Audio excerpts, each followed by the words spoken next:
अपनी सच्चाई को और एक बेबाक होने को। जितना मैं टैलेंटेड हूँ, जितना मैं हार्ड वर्किंग हूँ, मुझे तो अभी 20% मिला है। अभी तो 80% मुझे लेना है, कमाना है और दिखाना है इस दुनिया को।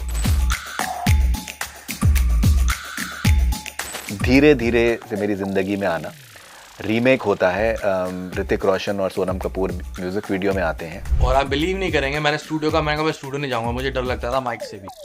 तो मैंने वो iPhone 6 पे रिकॉर्ड किया, नॉट इवन iPhone 10। अगर हम ग्लोरी की बात करें, हनी सिंह कुछ क्या अलग लेकर आ रहे हैं? ये एक होम ग्रोन इंटरनेशनल एल्बम है और इसमें Punjabi, Urdu, Hindi, French, Spanish, Arabic, Haryanvi, Sindhi, Balochi, इतना कुछ है। ऐसा क्या है आपकी डॉक्यूमेंट्री में नेटफ्लिक्स पे आने वाली है? मैंने कहा यार ये क्या शूट किया आप लोगों ने, कैसे शूट कर लिया इतना कुछ। मैं जितना वाइल्ड, जितना क्रेजी, जितना पार्टी गाय लगता हूँ, मैं एक्चुअली में वैसा हूँ। दिलजीत को आप जब देखते हैं आज के टाइम पे, यहाँ पर वैंकूवर में 50-55 हजार लोगों को उन्होंने भरा। If we'll get together, I'll make him sing in English and he can beat Bruno Mars and he can fill 100,000 people in America and white people, not just Indians. अभी एक जो फिनोमिनन स्पेशली पंजाबी म्यूजिक में जो सामने आ रहा है वो ये है कि जो पिंड की पंजाबी है वो बहुत पॉपुलर हो गई है। इसके लिए मैं क्रेडिट देना चाहूँगा हमारे भाई को, who's in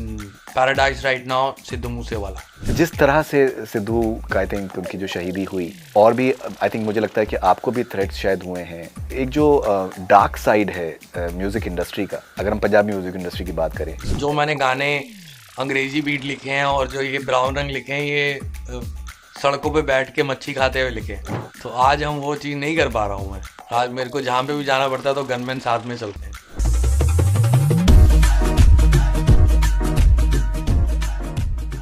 yo boy Honey Singh, आप देख रहे हैं Connect Cine with one and only Faridoon. Stay connected.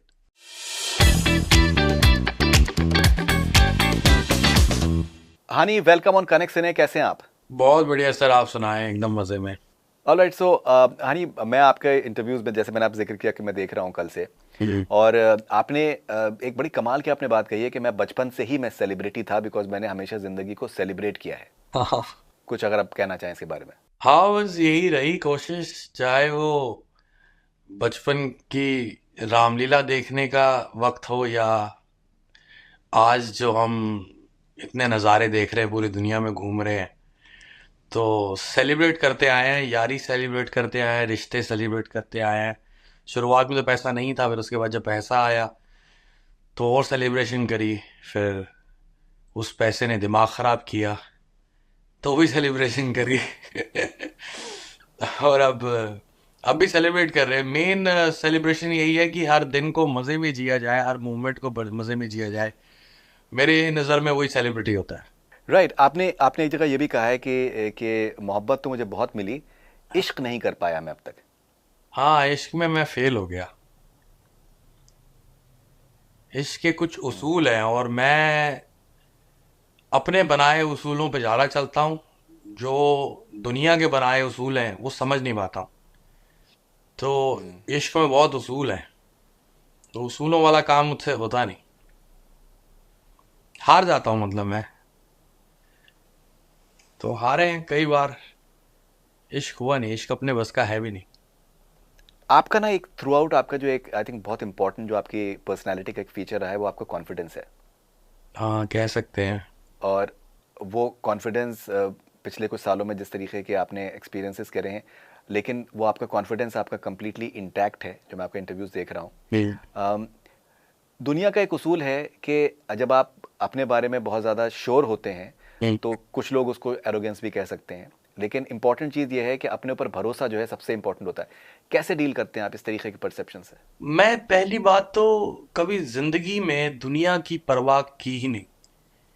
जिंदगी में कसम से कुछ भी किया तो दुनिया की परवाह करी नहीं कि दुनिया मेरे बारे में क्या कहेगी। मुझे ये पता था छोटी उम्र से कि मुझे कोई ना कोई टैग दे देगी, जैसे कई लोगों को टैग मिल जाते हैं।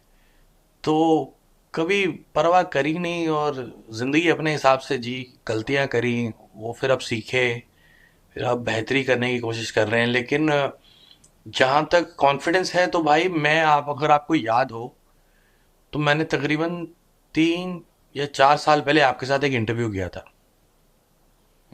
और तब मैं सही हालत में नहीं था, और तब मेरा कॉन्फिडेंस एकदम खराब था। अगर आपको उस इंटरव्यू में महसूस हुआ नहीं हुआ, मुझे नहीं पता, शायद मैं एक्ट कर गया हूँ अच्छा स्मार्टली। मैंने आज सुबह देखा है वो इंटरव्यू, आज मैंने सुबह देखा है वो इंटरव्यू। उसमें मेरे अंदर मेरे वाली बात नहीं थी। तो अब वो ऊपर वाले की दया से वापस आ चुका है, क्योंकि एक क्या होता है ना कि एक एथलीट को जब वो फिट होता है तभी उसको कॉन्फिडेंस आता है कि हाँ मैं जेवलिन थ्रो मारूंगा और मेरे को पॉइंट मिलेंगे। तो अब वो फिटनेस अंदर से फील हो रही है और तभी ये कॉन्फिडेंस वापस आ रहा है भोलेनाथ की दया से। और बहुत मज़ा आ रहा है, मतलब मज़े आ रहे हैं बहुत ज़्यादा। वो मेरी एल्बम में आपको देखने को मिलेगा जो बस 5 दिनों में और रिलीज होने वाली है। एल्बम का नाम है ग्लोरी, और उसके अंदर मुझे लगता है कि पुराना हनी सिंह नहीं, पुराने हनी सिंह से कई बेहतर हनी सिंह लोगों को सुनने को मिलेगा और देखने को मिलेगा। राइट, सो ग्लोरी में 18 गाने आपके हैं। जी जी एंड शुरू में 9 गाने थे, फिर 18 उसमें फाइनली हुए। जी। सो ग्लोरी के बारे में मैं शॉर्टली आपसे बात करूंगा हनी। मैं आपसे कुछ एक दो चीज़ें शेयर करना चाहता हूँ। अबू धाबी में आईफा में जब हमारी मुलाकात हुई थी, हाँ जी हाँ जी। तो अभी मैंने काफ़ी सेलिब्रिटी से वहाँ पर, काफ़ी मैंने स्टार से मेरी मेरी वहाँ पर बात हुई थी। हाँ जी। और बहुत से स्टार्स ने हम मुझसे बोला था कि हम हनी का परफॉर्मेंस देखने के लिए आने वाले हैं। हाँ and I was there, present there, जब आपने लाइव परफॉर्मेंस आपने किया ए आर रहमान साहब के, आपने जाके पैर छुए। जी I thought that was a beautiful moment as well. जी। ये जो इंडस्ट्री का आपके अंदर, सलमान खान साहब प्रेस कॉन्फ्रेंस में करीबन 3-4 मिनट तक वो आपको कोने में ले जाके वो बात करते रहे, and he was very encouraging towards you as well. ये जो इंडस्ट्री का जो आपके अंदर जो एक फेथ आए है, एंड आई थिंक इंडस्ट्री के जो आर्टिस्ट होते हैं, मुझे लगता है कि सेंसिटिव होते हैं, इमोशनल होते हैं, और वो खुद भी ऊंच नीच से, उतार चढ़ाव से गुजरते रहते हैं। तो maybe I think they they understand other artist की जो सिचुएशन होती है बेटर। बिल्कुल। वो कितना, वो मोहब्बत कितनी कितनी कीमती थी आपके लिए? मोहब्बत तो हर तरह से कीमती है, हर एक इंसान से जितनी मिल जाए, आवाम से मिल जाए, दोस्तों से मिल जाए, और अगर इतने लेजेंडरी सुपरस्टार्स प्यार करते हैं तो और बहुत अच्छा लगता है। और बहुत प्यार करते हैं इंडस्ट्री में। तो देखो, मैं तो एक इंडिपेंडेंट एल्बम रिलीज हुई थी 2011 में जिसका नाम था इंटरनेशनल विलेजर, जिसमें ये गाने थे अंग्रेजी बीट, ब्राउन रंग वगैरह। तो उससे मेरी बॉलीवुड में एंट्री हुई और मुझे शुरुआत से ही बॉलीवुड में इतना प्यार मिला। और अक्षय बाजी ने हाथ पकड़ा, उसके बाद शाहरुख भाई ने घर पे बुला लिया, उसके बाद बच्चन साहब हो गए, अजय देवगन सर, और सलमान भाई। तो शुरू से ब्लेस्ड रहा हूँ, और इन लोगों में मैंने ये चीज़ देखी है कि इन लोगों को कला की भी कदर है और कलाकार की भी कदर है, क्योंकि ये लोग खुद धक्के खा के खुद कुछ बने हैं। तो इनको समझ में आ जाता है कि फेक टैलेंट क्या है और ओरिजिनल चीज़ क्या है। तो दिल से प्यार करते हैं। आज भी मेरे रिश्ते बहुत अच्छे हैं। सिर्फ बच्चन साहब से थोड़ी दूरी है, बाकी सबसे बहुत करीब हूँ मैं। सबसे जब भी हिंदुस्तान जाता हूँ तो मिलता हूँ, और बहुत प्यार करते हैं, बहुत सपोर्ट करते हैं। इनफैक्ट बीमारी में भी मेरे लोगों ने बॉलीवुड से बहुत सपोर्ट किया। अक्षय बाजी ने, शाहरुख भाई के यहाँ से दीपिका ने बहुत सपोर्ट किया। जैसे मैं आप जिक्र करता है भूतनाथ रिटर्न्स का, मैं आज सुबह में आपका गाना ऑन लोकेशन देख रहा था। हम लोग मौजूद थे वहाँ पर, 10 साल पहले की बात है।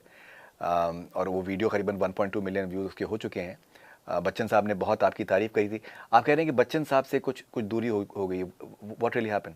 नहीं नहीं, दूरी नहीं कुछ हो गई है। बेसिकली क्या है कि मेरा उनके साथ डायरेक्ट कांटेक्ट नहीं है, तो मुलाकात नहीं हो पाती, बन नहीं पाती। I used to be in connect with Abhishek, but वो भी मेरी डायरेक्ट बात नहीं हो पाती। तो बस ये है कि उनसे मुलाकात नहीं हुई मेरी। वैसे तो दुआ सलाम किसी न किसी के थ्रू मैं पहुंचा देता हूँ और मेरी पहुंच जाती है। तो ऐसी कोई दूरी नहीं हुई, बस ये है कि मुलाकात नहीं हुई। बिकॉज मुझे आज भी याद है कि बच्चन साहब ने बहुत, आई थिंक, ग्लोइंग टर्म्स में आपके बारे में बात करी थी उस पूरे ऑन लोकेशन के अंदर। हाँ ओके, सो हनी, आपने कहा कि आपने हमेशा वो किया है जो आपको सही लगा है, और आप दुनिया की आपने परवाह नहीं करी। एक एग्जाम्पल मेरे जहन में आ रहा है, बहुत से एग्जाम्पल्स हैं, एक जहन में मेरे आ रहा है, धीरे धीरे से मेरी ज़िंदगी में आना। रीमेक होता है, ऋतिक रोशन और सोनम कपूर म्यूज़िक वीडियो में आते हैं। जब गाना आपने रिक्रिएट किया, ऑब्वियसली आपने उसको अपने अंदाज में किया। आपने रादर देन उसको कंप्लीटली कॉपी करने के, आपने उसको एक अपना एक रंग और स्टाइल देने की कोशिश किया। क्रिटिसिज्म हुआ, जी जी लेकिन गाना जो है वो इतना बड़ा हिट हुआ है। जी मुझे लगता है कि शायद हिस्ट्री में शायद इतना बड़ा गाना शायद कोई रेयरली शायद हिट हुआ होगा। जी जी। कैसे देखते हैं आप? मैं बस क्रिटिसिज्म को तो कभी देखता ही नहीं, कभी तवज्जो ही नहीं देता। लेकिन हाँ, हालांकि उस बारे में एक बात बताना चाहूँगा। वो गाना मैंने 2016 में बनाया था और मेरी बीमारी की हालत थी, और भूषण जी घर आए थे तो उन्होंने मम्मी को कहा कि इसको म्यूजिक से जोड़ो। तो मम्मी बोली स्टूडियो बैठता ही नहीं है, काम ही नहीं करता, इसका मन ही नहीं लगता, ये बस परेशान रहता है। तो फिर मैंने धीरे धीरे कोशिश करनी शुरू करी, और मैंने स्टूडियो में अकेला बैठता था तो मुझे डर लगता था, काफ़ी सारे थॉट्स आते थे, अजीब से थॉट्स आते थे। तो मैंने लिविंग रूम में सेटअप लगा लिया, लिविंग रूम में लैपटॉप बनाया। तो मम्मी मेरे को कह रही तू बीट्स बना रहा है, तो भूषण आगे गए थे और तेरे को कह के गए थे, तूने एक उनको प्रॉमिस किया था, उनके लिए चल गाना बना। मैंने कहा मैं ट्राई करता हूँ।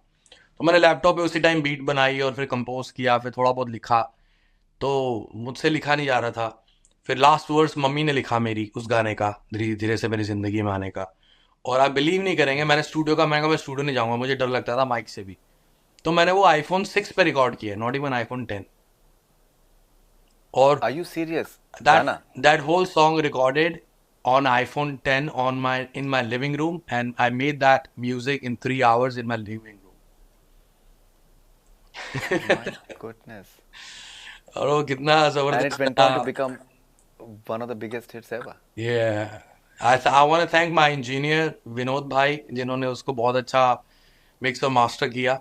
एंड इट्स साउंडिंग क्रिस्पी, मतलब उसको कभी भी हम स्टेडियम्स में परफॉर्म करते हैं उस गाने को, तो it's sounding crazy. That's amazing, that's amazing.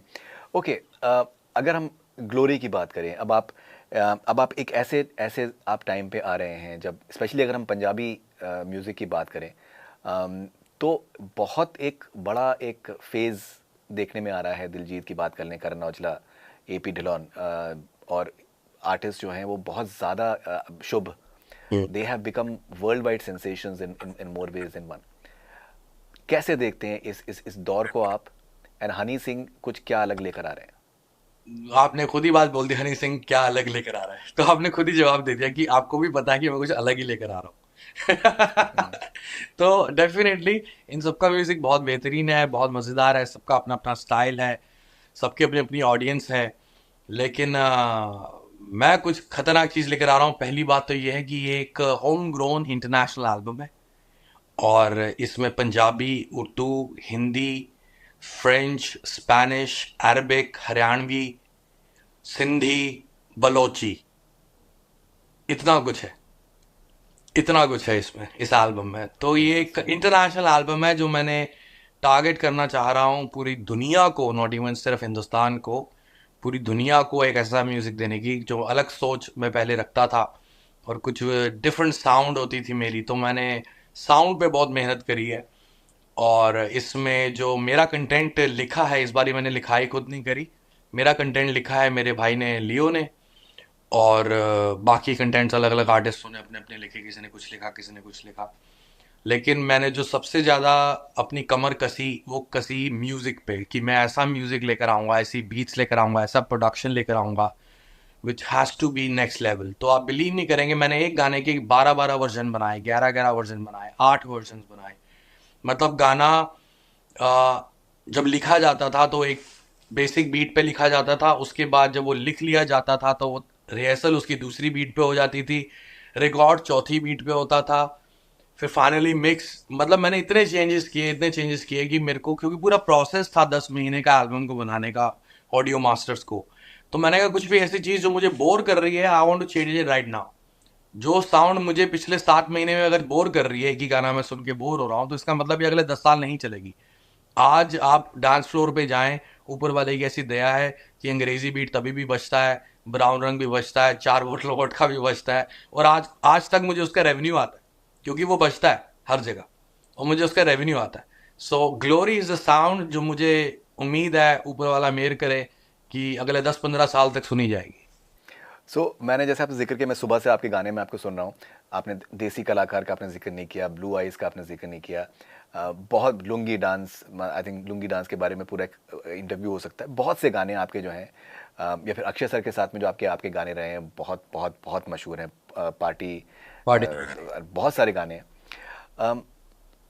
आपने आपने एक इंटरव्यू में आपने जिक्र किया कि आपकी जो खासियत है वो आपकी म्यूजिक प्रोडक्शन है। हाँ जी। और उसके बाद फिर लिरिक्स है।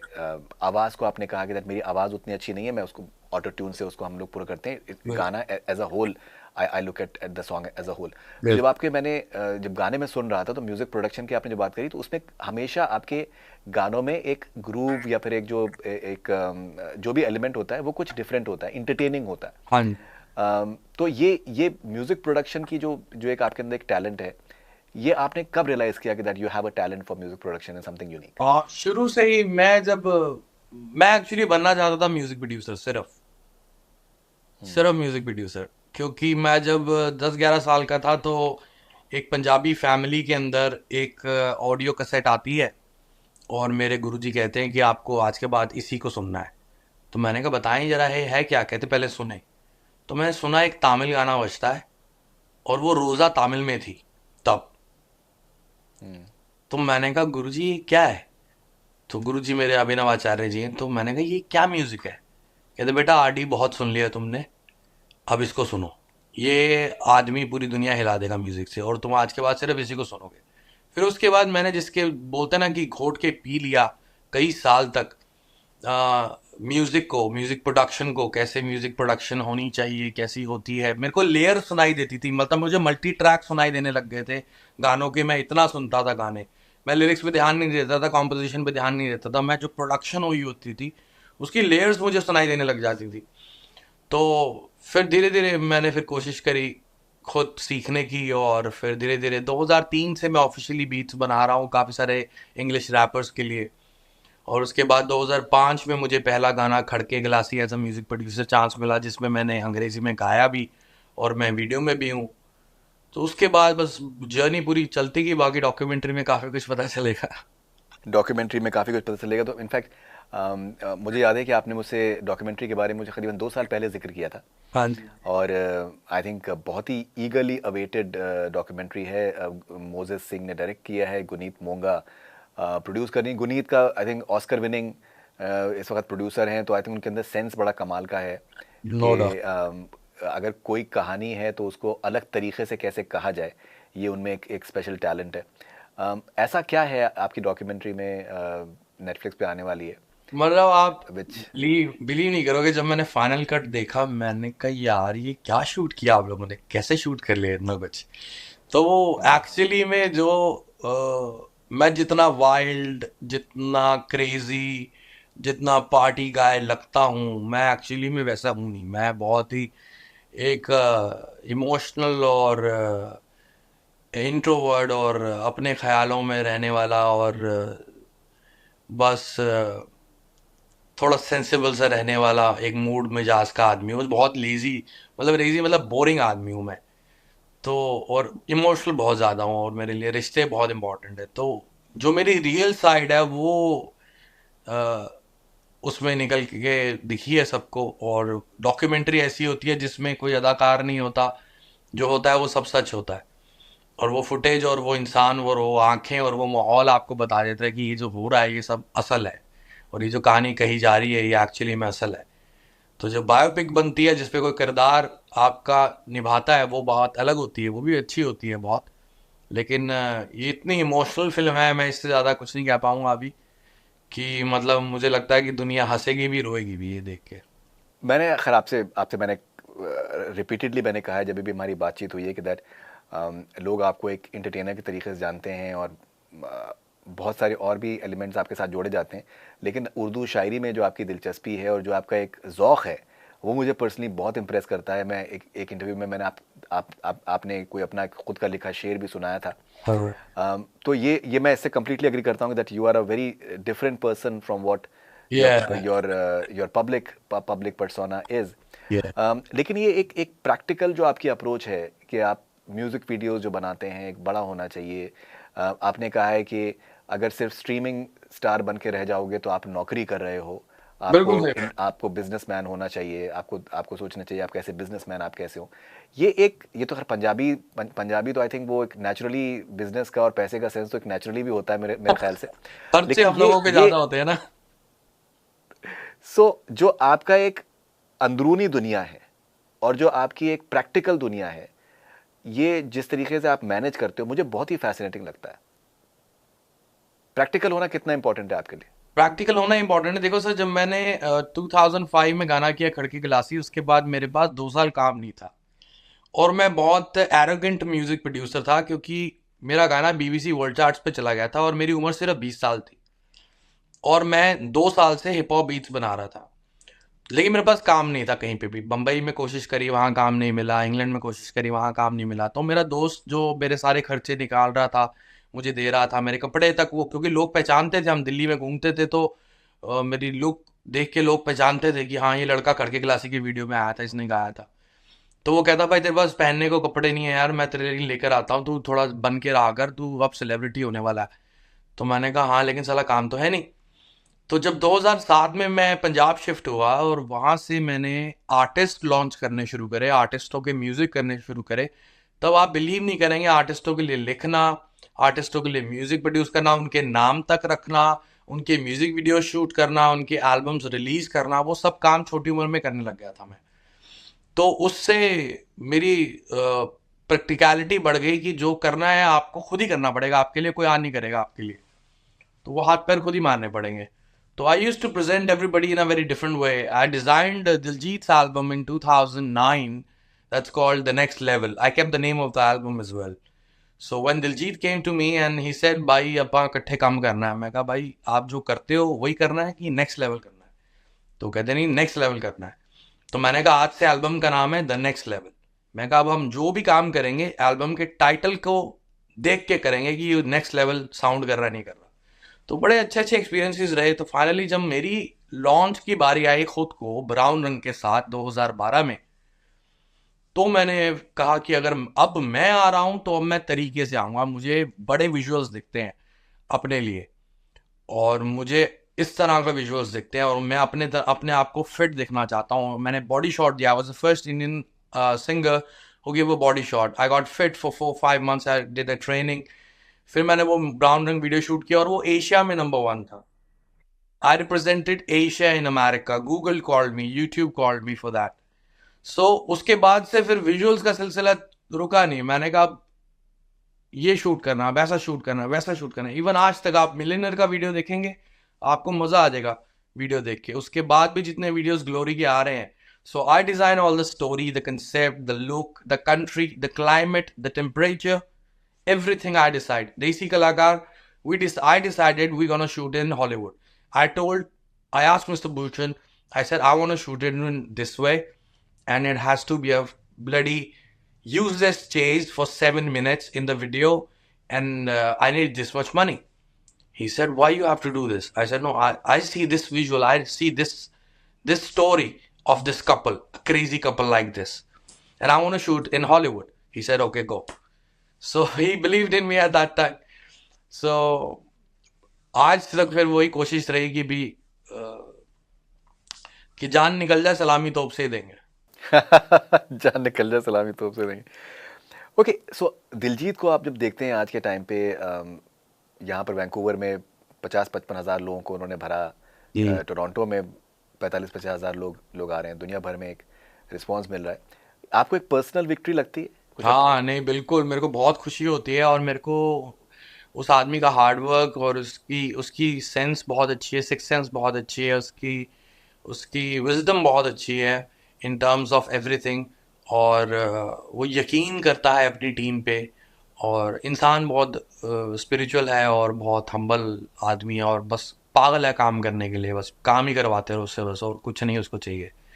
That's it. और मैं भी ऐसे ही हूँ, मुझे भी ऐसे लोग मज़ेदार लगते हैं, किक आती है। सो नशा है उसके अंदर, सक्सेस का नशा भी नहीं है उसके अंदर नशा है बस काम करते रहने का। लोग आज उसको सोचते होंगे कि ये सक्सेस का नशा होगा, जो भी होगा, he is very hard working और बहुत खुशी होती है। और ये तो कुछ भी नहीं, 50-40-60 हज़ार लोग कुछ भी नहीं। I definitely if we'll get together, I'll make him sing in English and he can be Bruno Mars and he can fill 100,000 people in America and white people, not just Indians. He can do it. Amazing. So in fact, मैं आपका एक गाना मैं आपका सुन रहा था और जो आपके I think even English lyrics की आप जैसे बात करें, इंग्लिश लिरिक्स में भी जिस तरीके से आप राइम करते हैं बहुत ही छोटे छोटे मतलब सेंटेंसेस में, flicker and liquor and this and that, वो उसमें भी एक मतलब एक वो भी मतलब मजा आता है उसमें, इन द सेंस कि वो भी दीज आर थिंग्स जो कि I think you need a lot of talent for that as well. So ये जब आपका लिरिक्स लिखने का जो आपका जो प्रोसेस होता है, वो क्या मोमेंट होता है? अभी क्या हुआ कि सर मैंने ये सब गाने हैं 10 साल पुराने के, तब तक मेरा हाथ बहुत मज़ेदार चल रहा था, मैं पूरी दुनिया घूम रहा था और अपग्रेडेड था फैशन से, लाइफस्टाइल से, सब चीज़ों से। उसके बाद मेरा ब्रेक डाउन हुआ और फिर मैं घर रहा तकरीबन 7 साल, और मैंने इंटरनेट नहीं देखा, मैंने टेलीविज़न नहीं देखा, मैंने टेलीफोन पे बात नहीं करी किसी से, तो मैं कट गया दुनिया से कि, और म्यूज़िक से भी काफ़ी कटा। तो उसके बाद मेरा जो रुझान हुआ वो थोड़ा उर्दू पोइट्री की तरफ चला गया। तो मैंने उर्दू पोइट्री सुननी और लिखनी, जितनी सुन के समझ आया वो सब लिखनी शुरू कर दी। तो लास्ट एल्बम जो थी मेरी, उसके 2-3 गाने मैंने खुद लिखे, तो वो चले नहीं, तो मैंने फटाफट समझा, मैंने कहा ये मेरे से कुछ गलती हो रही है, I need professional writers of today's time. Then I picked a few new writers and I made it happen. तो हमने देसी कलाकार का पार्ट 2 किया, वो आप देखना वीडियो, वो भी बहुत ज़बरदस्त है, और वो बड़ा ज़बरदस्त चला, और वो एल्बम एवरेज रिस्पॉन्स के साथ ठीक ठाक चली। तो इस बारी जब मैं एल्बम तैयार कर रहा था, तो मैंने ये सोच लिया था कि अब मैं अपनी कलाकारी में जो एक्सपर्टीज़ वाली जो चीज़ है वो है मेरी म्यूज़िक प्रोडक्शन, उसी पे ध्यान दूंगा। लिरिक्स के लिए I better hire some pros, क्योंकि मेरा ध्यान उर्दू पोइट्री से हट नहीं रहा और मैं वो लिखे ही जा रहा हूँ। और एक अर्बन हिंदी पंजाबी गाना लिखने का स्टाइल अलग है, और उर्दू पोइट्री के अंदर एक उसमें ख्यालों की वो अलग ही ख्याल चलते हैं, तो वो कमर्शियल ख्याल नहीं है, तो मेरा मूड लिरिकली कमर्शियल नहीं है। तो इसलिए एक ग्लोरी एल्बम मैंने लिखी ही नहीं, मैंने कहा मैं कुछ नहीं लिखूंगा। मैंने आइडियाज़ दिए कि we can make a song like this, like millionaire, और समथिंग लाइक दिस, और something like this, now you guys right. So फिर सब कलेक्टिव एफर्ट्स हुए और चीज़ें बनी। तो म्यूज़िक पे मैंने ज़्यादा ध्यान रखा। बाकी जो अगर आप मेरे पुराने गाने देखें जो 10 साल पहले जो बने हुए हैं, वो गाने सब ऐसे बने जस्ट लाइक दिस, मतलब 15-15 मिनट में मैंने वो गाने लिखे। और वो भी एक वियर्ड चीज़ें होती थी, अजीब सी चीज़ें, रोटी ते पिंडी की बातें कर रहा हूँ मैं, शूट कर रहा हूँ हॉलीवुड में। I think that Bindi element is very interesting. Yeah. Okay, जब मैं आपके इंटरव्यूज आजकल देख रहा हूँ तो आपका एक विच इज़ पर्सनली मुझे लगता है कि वो बहुत ज़रूरी है, और मैंने भी करीबन 15-16 हज़ार मैंने इंटरव्यूज करे हुए, लेकिन मुझे आज के टाइम पे मुझे लगता है कि that I have just started.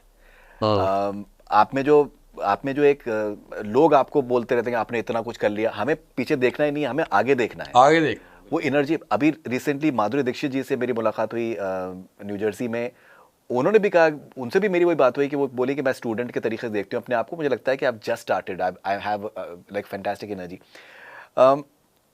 ये एक, और आपने लेकिन जो एक मुश्किल आपने दौर देखा है आपका, उसके पहले का जो दौर है वो कमाल का ग्लोरियस आई थिंक दौर है। आज के टाइम पे आप एक स्पिरिचुअल तरीके से दुनिया को देख रहे हैं, lot of other things are having your attention as well. आप कैसे चीज़ों को बैलेंस करते हैं अपने अंदर, इन द सेंस कि आपके अंदर एम्बिशन भी कमाल की है, एट द सेम टाइम एक ठहराव आप महसूस करते हैं क्या, एंड वो कितना ज़रूरी है? उसके अलावा एक आर्टिस्ट के लिए या किसी के लिए भी एक ज़िंदगी में एक फ़न एलिमेंट कितना इंपॉर्टेंट है? 2-3 सवाल मिक्स कर रहा हूँ मैं एक्चुअली। हाँ नहीं, अच्छे सवाल, बड़ा अच्छा सवाल है। मुझे ऐसा लगता है सर, पहली बात मैं ये बचपन से सुनता आया, और उसके बाद जब मैं बीमार हुआ, उसके बाद जब मैं कामयाब हुआ तब भी लोगों ने अल्फाज यूज़ किया, और उसके बाद जब बीमार हुआ तब भी अल्फाज आया, और फिर जब वापस आने लगा तब भी अल्फाज आया। तो इस अल्फाज से मुझे नफरत है, जो है बैलेंस। हम सर्कस में नाचने वाले जोकर नहीं है एक चक्री के ऊपर जो बैलेंस करे, हम आर्टिस्ट हैं। Artist has to be extremist. I don't know about other people, I am an extremist. तो एम्बिशन से ज़्यादा मतलब काम करने का जो एक्सट्रीमिज्म है ना, वो मुझे ड्राइव करता है, और जब वो बहुत ज़्यादा होता है तो उतने ही आप अंदर से काम होते हो। तो वो आपको बैलेंस करने की ज़रूरत नहीं है। मुझे हर मतलब बचपन में मम्मी पापा बोलते थे, बेटा बैलेंस करा करो हर चीज़ों को, इसको ऐसे बैलेंस करा करो। जब कामयाब होने लगा, बेटा बैलेंस करके चलो। क्यों balance? Why? let me give my 2000%. Let me make the extreme of this. What's the extreme of artist and artwork. What's the extreme of, I wanna achieve that. What's the extreme of success? I wanna achieve that. What's the extreme of happiness? I wanna achieve that. What's the extreme of spiritualism? I wanna achieve that. So that makes me calm. तो वो अपने आप ही काम कर देता है. अपना निशाना पता है ना अपने को, मंजिल पता है अपनी. तो अगर छोटी मोटी सक्सेस मिलती है वो अब वो दिमाग नहीं खराब करती, अब वो कुछ नहीं खराब करती. तो balance is the very wrong word for an artist, मुझे जहां तक लगता है, क्योंकि मैंने जितने भी लोग देखे हैं सब पागल देखे हैं जो ट्रू आर्टिस्ट देखे. पागल, निहायती पागल, निहायती पागल, इनह्यूमन. और वही मेरे को उनसे इंस्पायरिंग लगता था, यार मैं भी ऐसे ही, और मुझे और इतना पागल होना है, इस पागल जितना पागल होना. दीवानगी और जुनून के बगैर तो आई थिंक इंसान कुछ बड़ा अचीव ही नहीं कर सकता. फायदा ही नहीं, जिंदगी जीने का फायदा नहीं. Achievement is not everything. जिंदगी जीने का फायदा नहीं. हम यारी करते हैं, मतलब कभी मौका मिले आप मेरे यारों से मिलना, कभी दोस्तों से. क्रेजी पीपल, अजीब अजीब तरह के दोस्त हैं मेरे, अजीब अजीब तरह के दोस्त. और हर बंदा एक कैरेक्टर है, और लेकिन हर बंदे में एक चीज सिमिलैरिटी है, वो है एक्सट्रीमिज्म. कि अगर वो आपसे मोहब्बत करेगा तो बहुत करेगा, नहीं तो बिल्कुल नहीं करेगा. डिप्लोमेट आदमी मैं नौकरी पे रख सकता हूँ, यारी में नहीं. क्या बात है. वही मेरा अगला सवाल था कि अभी कल मैंने एक ये सीरीज़ देखी है सलीम जावेद साहब के ऊपर, एंग्री यंग मैन. कमाल की सीरीज़ है, आपको मौका मिले तो आप प्लीज़ देखिएगा. Sure. तो अभी सलीम जावेद साहब एक ऐसी आई थिंक शख्सियत थे कि राइटर्स बच्चन साहब से 1 लाख रुपए ज़्यादा वो चार्ज कर रहे थे. They were the most expensive artist in Bollywood at a certain point of time. कमाल का सक्सेस रेशियो था. तो मुझे जो उनकी सीरीज़ में एक जो, और वैसे भी उनकी शख्सियत को बहुत बहुत कीनी मैंने फॉलो किया, कि उनमें डिप्लोमेसी नहीं थी. अगर किसी को बुरा लगता है तो बुरा लगे. लेकिन ये है कि दिस इज इट, कि जंजीर के पोस्टर के ऊपर सलीम जावेद छाप दिया, अपने आप से पेंट करवा दिया. और भी बहुत सारी इस तरीके के एग्जाम्पल्स थे कि they did not choose to sugar coat things to suck up to people और so called the elite. They themselves were what they are and they stuck to it कि हम जो हैं वो हैं और हम वही कहेंगे जो हमें सही लगता है.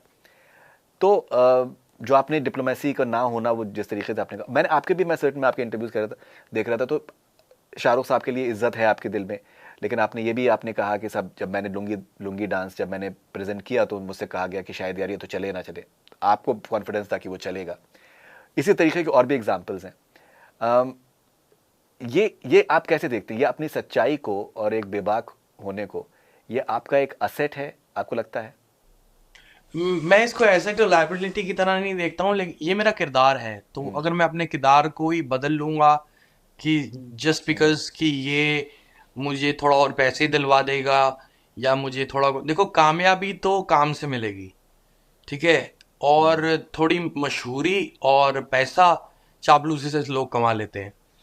तो वो मुझसे तो कभी हुआ ही नहीं, ना मैंने कभी किया. मैं शुरू में अकड़ में इतनी रहे हम लोग, मतलब आप बिलीव नहीं करेंगे, शुरू से ही अकड़ रही अपने काम के प्रति और अपनी पर्सनालिटी के प्रति कि हम में कुछ बात है भाई, हमारा वक्त आएगा तो हम बताएंगे हम क्या है, हमसे अभी मत पूछो हम क्या है.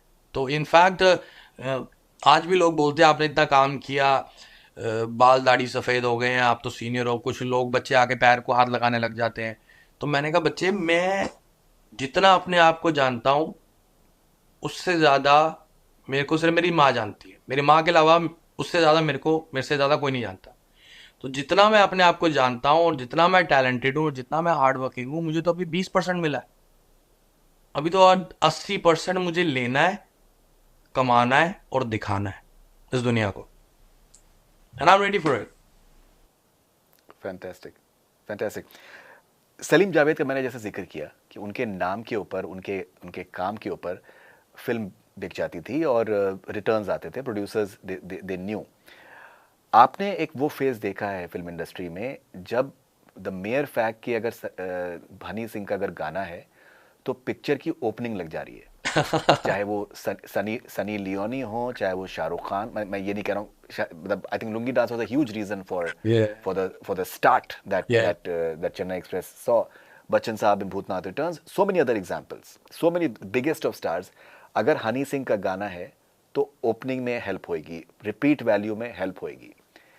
ये मुझे लगता नहीं है कि इस तरीके का आज तक इंडस्ट्री में कभी देखा गया. बस वो पहली दफा हो गया ऐसा बाई चांस मेरे साथ. मैं इतना खुश नसीब रहा क्योंकि मैंने एक ऑलरेडी अपनी इंडिपेंडेंट ऑडियंस खड़ी कर ली थी, और उस इंडिपेंडेंट क्रेजी ऑडियंस जिसको मैं आज भी सलाम करता हूँ कि जिसने 10 साल तक मेरा साथ दिया और अभी तक खड़ी है, तो उसी क्रेजी ऑडियंस ने वो गाने फैलाए और ओपनिंग लगवाई और मेरा साथ दिया, और बॉलीवुड को लगा कि हाँ शायद ये एक अच्छा मौका है कि अगर इसका गाना डालेंगे तो चलेगा. लेकिन मैं बहुत आप बिलीव नहीं करेंगे, मैं उस टाइम में भी इतनी अकड़ में गाने देता था कि नहीं, अगर आप, क्योंकि अंग्रेजी बीट फिल्म में लिया, फिल्म ओपनिंग लगी, चल पड़ी, सब फिर बोले अंग्रेजी बीट जैसा बना के दो.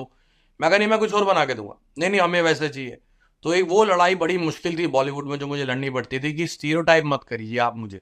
अगर आपको मेरे से काम चाहिए तो मैं एक जैसा नहीं दूंगा, आपको दूंगा सुपर हिट, लेकिन एक जैसा नहीं दूंगा. तो वो भी अच्छा एक्सपीरियंस था. तो I want to thank all my fans for it actually, कि जिनकी वजह से एक ऐसी योयो आर्मी खड़ी हुई, जिसने अपनी स्ट्रेंथ दिखाई बॉक्स ऑफिस पे और हर जगह पे, और on everywhere where the song was playing and everywhere. So आज भी वो साथ में है, और उन्हीं की वजह से ये कॉन्फिडेंस बोल रहा है मेरा. राइट. आपने एक इंटरव्यू में आपने ये भी आपने बोला है कि आपकी नज़र में जो जैसा स्टारडम एपी ढिल्लों ने देखा है, शायद वैसा पंजाबी इंडस्ट्री में किसी ने नहीं देखा है. पिछले 10 साल में जो मैंने देखा, जितना भी, जब मैं गायब हुआ उसके बाद मैंने वापस आके रिव्यू करना शुरू करा सब कुछ कि भी what's happening everywhere, let's find out, let's listen to everybody. So काफ़ी सारे आर्टिस्टों ने बहुत अच्छा किया, दिलजीत भाई ने बहुत अच्छा किया, बट दिलजीत भाई ऑलरेडी थे गेम में, तो दिलजीत भाई का नाम लेना उसमें इतना इम्पोर्टेंट नहीं है अभी. लेकिन गुरु मेड इट गुड. देन उसके बाद जो मुझे लगा कि हाँ, यूनिकनेस और एक स्टारडम और एक साउंड और एक नई चीज़ अगर कोई आदमी लेकर आया है तो वो एपी ढिल्लों है. तो no doubt, and he is a superstar, he is not just a streaming star. वो शोज करता है तो लोग देखने आते हैं, टिकटें खरीदते हैं, और परफॉर्मर भी है. तो I respect him a lot, I love him a lot. Right. Ammy Virk का मैंने इंटरव्यू कुछ दिनों पहले किया था, तो उसमें हम लोग डिस्कस कर रहे थे कि दैट अभी एक जो फिनोमिनन स्पेशली पंजाबी म्यूज़िक में जो सामने आ रहा है वो ये है कि जो पिंड की पंजाबी है, वो बहुत पॉपुलर हो गई है. और that is something that is really something like तौबा तौबा फॉर एग्जांपल, उसमें कम्प्लीटली एक्सेप्ट फॉर तौबा तौबा इज कम्प्लीटली पिंड का एकदम बिल्कुल हार्डकोर पंजाबी. आप कैसे देखते हैं इसको? मेरे को बहुत अच्छा, बहुत खुशी होती है, और इसके लिए आप माने या ना माने, कोई और माने ना माने, कोई और नाम ले ना ले, इसके लिए मैं क्रेडिट देना चाहूँगा हमारे भाई को, in paradise right now, Sidhu Moosewala. क्योंकि गुरदास मान साहब ने पेंडू पंजाबी को, माँ बोली पंजाबी को अपनी पूरी ज़िंदगी प्रमोट किया, लेकिन मुझे ऐसा लगता है कि सिद्धू की शहीदी उसको ज़्यादा आगे तक ले आई, और आज चारे पासे पेंडू पंजाबी लोग सुन रहे हैं. Even Calcutta, Bangalore, Chennai, people are listening to it and they asking me, भाई what this mean. I say if you don't know the meaning, आप इसको गा कैसे रहे हो? कहते आई डोंट नो, अच्छा लगता है. तो आई थिंक ये सिद्धू की कुर्बानी है जिसका हम सब पंजाबियों को थैंक्स करना चाहिए, और उसी की वजह से पेंडू पंजाबी पूरे वर्ल्ड में छाई है. राइट. एंड आज के टाइम पे इंटरनेशनल आर्टिस्ट सिद्धू को पसंद करते हैं, उनके बारे में बात करते हैं. कितना बड़ा अचीवमेंट मानते हैं आप ये? बहुत बड़ा अचीवमेंट. और आई विश कि अगर सिद्धू होता और ये सब और साथ में करता, उनके गाने बनाता उन सब के साथ, तो हमारे लिए और प्राउड होता कि एक सरदार मुंडा पगड़ी वाला ये कर रहा है. लेकिन I can see Diljit is gonna do it for sure in coming few years. He gonna be collaborating with all the mainstream artists very soon, and I gonna be producing music. And Karan Aujla का भी आपने कहा है कि मेरा Karan Aujla as well. हाँ, he's as well. He's also amazing. उसने भी पेंडू स्टाइल को बहुत अच्छा लेकर आया. Everybody, सारे शुभ ने भी पेंडू स्टाइल को बहुत अच्छा लेकर आया. बट यही है कि सिद्धू का कंट्रीब्यूशन सबसे ज़्यादा है. जिस तरह से सिद्धू का आई थिंक उनकी जो शहीदी हुई, और भी आई थिंक मुझे लगता है कि आपको भी थ्रेट्स शायद हुए हैं। हाँ जी। हमने और भी आर्टिस्ट को ये थ्रेट्स आते हैं। तो एक जो डार्क साइड है म्यूज़िक इंडस्ट्री का, अगर हम पंजाबी म्यूज़िक इंडस्ट्री की बात करें, कि वहाँ पर इस तरीके से एक्सटॉर्शंस की कोशिश है और ये सारी एलिमेंट्स हैं, यस। इनको आप कैसे देखते हैं यार? ये तो सर अब कामयाब हो रहे हैं तो कुछ नुकसान तो होंगे, हर एक को तो अच्छे लगेंगे नहीं, तो क्या कर सकते हैं इसका। इसका यही है कि जो लोग इन चीज़ों के एक्सपर्ट हैं वही इसको हैंडल करें, the senior authorities and security authorities वही इसको सॉल्व करें किसी तरह, और सारे हमारे भाई जो पंजाब में इस चीज़ को फेस कर रहे हैं उनको हेल्प मिले। आपने आपने कैसे एक्सपीरियंस किया? मैं तो मतलब शॉक हो गया था जब मेरे साथ हुआ, मैं कहा अच्छा मैं इतनी डिमांड में हूँ। तो फिर कुछ नहीं, फिर घर वाले बहुत परेशान हो गए थे, फिर हमने अथॉरिटीज़ की मदद ली, फिर उन्होंने हमें सिक्योरिटी प्रोवाइड करी। So I just wherever I go with security, and it's very hard for an artist to be with security all the time, you know, cause जो मैंने गाने अंग्रेजी बीट लिखे हैं और जो ये ब्राउन रंग लिखे हैं ये सड़कों पे बैठ के मच्छी खाते हुए लिखे हैं।